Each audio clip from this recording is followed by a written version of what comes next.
ഒരു election breaking report breaking. KPCC പ്രസിഡന്റിന്റെ മണ്ഡലമായ പേരാവൂരിൽ BJPയുടെ സർജിക്കൽ സ്ട്രൈക്ക്.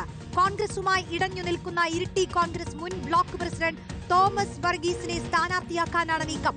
2015 ജില്ലാ പഞ്ചായത്ത് അംഗമായിരുന്ന തോമസ് വർഗീസ് മത്സര രംഗത്തെത്തിയാൽ സണ്ണി ജോസഫിന് അത് തിരിച്ചടിയാകും. സജോ ദേവസ് ചേരുന്നു. സജോ, അപ്പോൾ അഭ്യൂഹങ്ങൾ പലതുണ്ടായിരുന്നു, പക്ഷേ ഒറ്റപ്പേരിലേക്ക് എത്തുകയാണോ തോമസ് വർഗീസ്?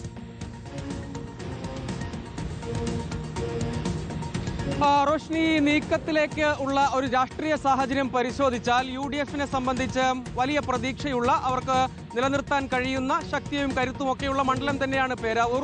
KPCC അധ്യക്ഷൻ തന്നെ വീണ്ടും അവിടെ മത്സരത്തിനിറങ്ങും. പക്ഷേ കഴിഞ്ഞ തവണത്തെ ഭൂരിപക്ഷ മാർജിൻ പരിശോധിച്ചാൽ 3000-ൽ ചില്ലോനം എന്ന ചെറിയ വോട്ടിന്റെ ഭൂരിപക്ഷത്തിൽ മാത്രമാണ് സണ്ണി ജോസഫ് വിജയിച്ചത്. അവിടെ സണ്ണി ജോസഫിന്റെ വീടിരിക്കുന്ന ബ്ലോക്ക് കോൺഗ്രസ് കമ്മിറ്റിയുടെ പ്രസിഡന്റായി 8 വർഷക്കാലം പ്രവർത്തിച്ച, കോൺഗ്രസിന്റെ സ്ഥാനാർത്ഥിയായി ജില്ലാ പഞ്ചായത്തിലേക്ക് മുൻപ് മത്സരിച്ച് ജയിച്ച, ദീർഘകാലമായി സണ്ണി ജോസഫിന്റെ മണ്ഡലത്തിൽ ബൂത്തിൽ ഒക്കെ അത് ഉൾപ്പെടുന്ന മേഖലയിൽ പ്രവർത്തിക്കുന്ന നേതാവാണ് തോമസ് വർഗീസ്. പക്ഷെ അദ്ദേഹം കോൺഗ്രസുമായി ഇടഞ്ഞു നിൽക്കുകയാണ്. അദ്ദേഹത്തെ DCC ജനറൽ സെക്രട്ടറിയായി ആദ്യം KPCC പ്രഖ്യാപിക്കുന്നു.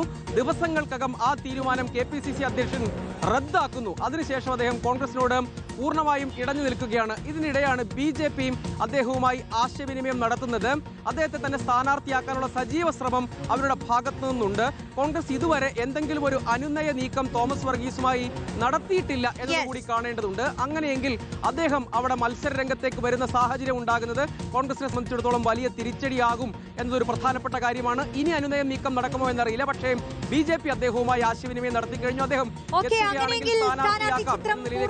എത്തുന്നു എന്ന് പറയാൻ പറ്റും. ഇടതുപക്ഷ സ്ഥാനാർത്ഥിയെയും UDF സ്ഥാനാർത്ഥിയെയും ഇപ്പുറത്തെ BJP സ്ഥാനാർത്ഥിയെയും ഏകദേശം ആരായിരിക്കും എന്നുള്ളതിൽ വ്യക്തത വരികയാണ്. പേരാവൂരിൽ കനത്ത പോരാട്ടം നടക്കുമെന്നതിൽ ഒരു സംശയവും ഇല്ലാതാവുകയാണ്.